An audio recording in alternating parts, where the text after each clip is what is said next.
वक्त बदल गया है, पर जिस्म के साथ जो आत्मा जली थी वो अब राख नहीं, अंगार बनी है। मां की पुकार फिर गूंजी है, और इस बार उसका जवाब दो बेटे नहीं, दो तूफान देंगे। इस बार कोर्ट में केस नहीं, कर्ज उतारने आया हूं।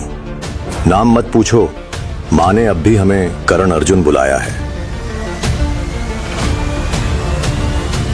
जिस मां ने पुकारा वो मेरी जान है। बाकी दुनिया से अब मेरा रिश्ता सिर्फ बंदूक का है। जन्म 2 बार मिला, पर लड़ाई अब भी अधूरी है। इस बार हम सिर्फ साथ नहीं, आखिरी बार लड़ने आए हैं।